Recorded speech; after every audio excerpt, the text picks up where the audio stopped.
शुक्रिया। मोहम्मद आमिर डोगर साहब। बहुत शुक्रिया डिप्टी स्पीकर साहब, आपने आज इस मौजू पे बात करने का मौका दिया कि जो आइनी तरामीम हो रही हैं और उससे पूरे मुल्क में भौचाल आया हुआ है। कहने के तो राजा साहब ने भी बात की और बाकी अहबाब ने भी बात की कि कंसेंसस होना चाहिए, मिलकर आगे चलना चाहिए, और ये जो कानून साजी हो रही है ये कोई पर्सन स्पेसिफिक नहीं है, कोई पार्टी स्पेसिफिक नहीं है, लेकिन अमलन डिप्टी स्पीकर साहब ऐसा नहीं है। जो माहौल बाहर बना दिया गया है और पिछले 20 से 25 दिनों से हमारे MNAs को जिस तरह प्रेशर डाला जा रहा है, उनको अगवा किया जा रहा है, चार दीवारी को पामाल किया जा रहा है, ख़वातीन बच्चों को उठाया जा रहा है। एक इसकी मिसाल अपने परसों देखी, हमारे MNA ज़ैन कुरैशी साहब की अहलिया को उठाया, शेम। उससे पहले हमारे सादुल्ला बलोच साहब की अहलिया और उनकी बेटी को उठाया गया, और इसी तरह रात हमारे MNA कोयटा से आदल बाज़ई साहब के प्लाजे को मिसमार कर दिया गया, और जरताज गुल वज़ीर हमारी पार्लियामेंट्री लीडर, जिस तरह से उनको उठाया गया, जिस तरह से उनको घसीटते हुए ले गए, और ये भी ख्याल ना किया कि वो खातून है। इसी तरह हमारे खान साहब के फोकल पर्सन इंतज़ार पंजोता साहब, जिनका काम था सिर्फ वो मीटिंग्स मैनेज करते थे और लीगल एडवाइज़र थे और फोकल पर्सन थे जो कोर्ट ने मुकर्रर किया था, आज 10 दिन हो गए हैं, उनका कोई पता नहीं। और क्या जुल्म है कि आज जब इस्लामाबाद हाई कोर्ट में केस लगता है उनकी बाजियाबी का, तो इस्लामाबाद पुलिस आकर कहती है कि हमें नहीं मालूम इंतज़ार पंजोता कहाँ है। इससे बड़ा जुल्म होगा। खान साहब की दोनों बहनें, अलीमा खान साहबा और उनकी दूसरी बहन, वो पाबंदे सलासल हैं, आज 15 दिन हो गए हैं। 3 तारीख को आखिरी एक्सेस थी बानी चेयरमैन इमरान खान साहब को, जो वकला की मुलाकात हुई, आज 15 दिन हो गए हैं। डिप्टी स्पीकर साहब, उनसे मुलाकात नहीं करने दी जा रही, ना वकला को ना पॉलिटिकल कमेटी को, जो कि अदालतों के हुक्म है। तो इस फस्तायत के माहौल में आप कहते हैं कि पार्लियामेंट को आगे चलना चाहिए, मुशावरत होनी चाहिए। ठीक है, इसमें कोई शक नहीं, मैं हामी हूँ कि ये एक कानून साज इदारा है, हम लेजिस्लेटर हैं, यहाँ हमें लेजिस्लेशन करनी चाहिए। लेकिन आप माहौल तो देखें, आज 18 तारीख हो गई है। आप जब पर्सन स्पेसिफिक की बात करते हैं तो 24 तारीख को चीफ जस्टिस मौजूदा काजी फायज ईसा रिटायर्ड हो रहे हैं। मेरा ये मुतालबा है कि मंसूर अली शाह साहब का बतौर चीफ जस्टिस पाकिस्तान नोटिफिकेशन किया जाए। अगर आपकी कोई बदनीयती नहीं है, आप अगर उनको चीफ जस्टिस मानते हैं तो फिर उनका नोटिफिकेशन करें, वो सीनियर मोस्ट है।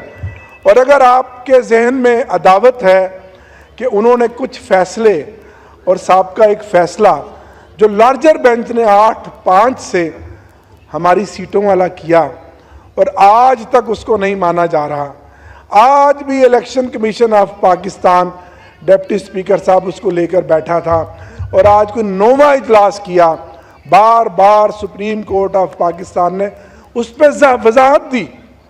कितना जुल्म है, ये माशरा जंगल बन चुका है। और दूसरी तरफ पिछले चंद दिनों में हमारे 2 MNAs जो गुजरांवाला से थे, एक ही झटके में हमारी दोनों सीटें हमसे ले ली गई। रहीम यार खान की सीट गुंडागर्दी से, पंजाब पुलिस की बदमाशी से हमसे छीन ली गई।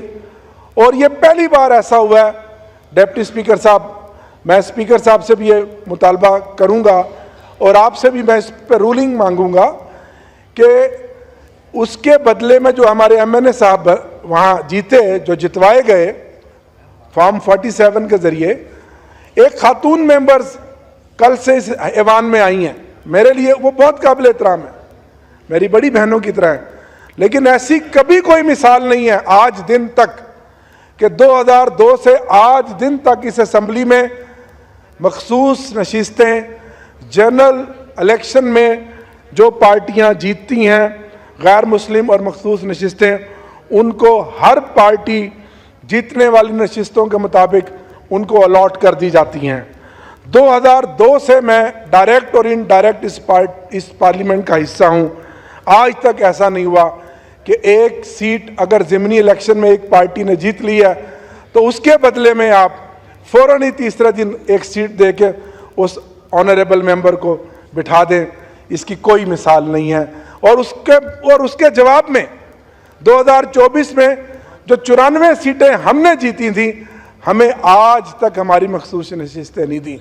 इससे बड़ी फस्तायत, इससे बड़ी बदमाशी, इससे बड़ी गुंडागर्दी, जानबदारी की इंतहा कभी होगी ये मुआशरा?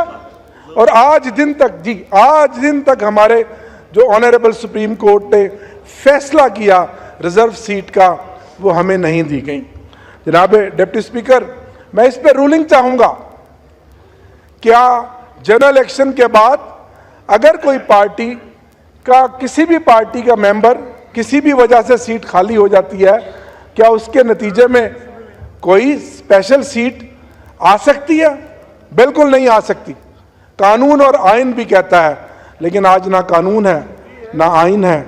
और उसके बाद जनाब स्पीकर, आप चले हैं कानून साजी करने।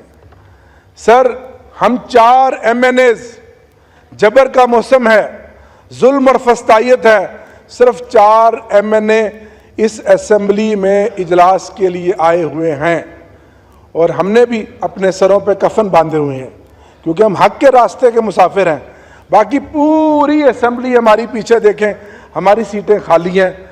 उसकी क्या वजह है कि हमारे MNAs छुपे हुए हैं, डर और खौफ के साए हैं, उनके घरों में छापे मारे जा रहे हैं, खवातीन को उठाया जा रहा है, उनके कारोबार तबाह बर्बाद कर दिए हैं।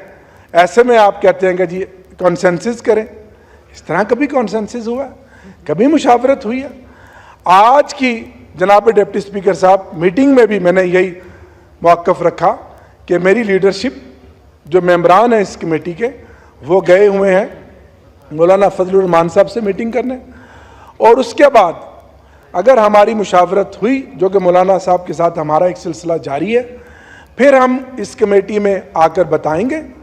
और अगर हमें फैसला करना पड़ा मुल्क और कौम के वसीतर मफाद के लिए, तो फिर बिल आखिर हमें जाना पड़ेगा अपने बानी चेयरमैन वज़ीर आज़म इमरान खान साहब के पास, और वहाँ जाकर हम मुशावरत करेंगे और वहाँ से इजाज़त लेंगे। ये मेरा मौक़िफ़ था और यही मौक़िफ़ मेरी बहन शाहिदा रहमानी का था। लेकिन बाहर निकल कर ये तासुर दिया गया कि ये जो ड्राफ्ट है ये मुतफ़क्का तौर पर मंजूर हुआ है। कतन ऐसा नहीं है, मैं इसकी वजाहत करता हूँ। और फिर अगर यही ड्राफ्ट था और जो कि हमने देखा, जिस पे कॉन्सेंसस करने की कोशिश की गई, सबने इनपुट दिया, तो फिर ये 20 दिन से इस जबर और जुल्म का बाजार बर्पा करने की क्या जरूरत थी? मैं ये समझता हूं, फ्लोर ऑफ द हाउस पे ये कह रहा हूं जिम्मेदारी से, कि अभी भी ये ड्राफ्ट असली नहीं है। कुछ ना कुछ जरूर है जिसकी पर्दादारी है, और कल या जब भी बिल्ली थैले से बाहर आएगी तो कौम को पता लग जाएगा। हाँ, अगर आप CRPC में कोई अमेंडमेंट चाहते हैं, आम आदमी को इंसाफ देना चाहते हैं, और कोई ऐसी कानून साजी करना चाहते हैं कि जिसका फ़ायदा अवाम को हो, तो तहरीक इंसाफ आगे बढ़ेगी। हम इस पार्लियामेंट को, इस पार्लिमान को मजबूत बनाना चाहते हैं। लेकिन अभी तो जो लग रहा है जनाब डिप्टी स्पीकर साहब कि इस आइनी तरामीम करने का मकसद अदलिया को एग्जेक्टिव के ताबे करना है। जब हम बाहर होते हैं तो हम अदलिया की आज़ादी की बात करते हैं, रूल ऑफ लॉ की बात करते हैं, लेकिन जब हम हुकूमत में होते हैं तो हम हर अदारे को अपने अंडर करने की बात करते हैं। और इससे बढ़कर कितना शर्मनाक बात है कि सुप्रीम कोर्ट ने खुद इजाज़त दे दी MPAs और MNAs के वोट खरीदने के। गोया सुप्रीम कोर्ट ने खुद हार्स ट्रेडिंग की इजाज़त दी। इससे बड़ी कोई बदकिस्मती है जो कुछ सुप्रीम कोर्ट के चीफ जस्टिस साहब ने किया। कौम उनको मुँह आपके सामने, अभी चंद दिन पहले उन 10 मेंबरान में से मैं भी एक मेंबर हूँ जिसको इस पार्लियामेंट की बिल्डिंग जब दरख्तों को हिलाते हैं तो मैना अपने बच्चों को छोड़कर कव्वे के अंडों को अपने परों से थाम लेती है। सुना है जंगलों का भी कोई कानून होता है।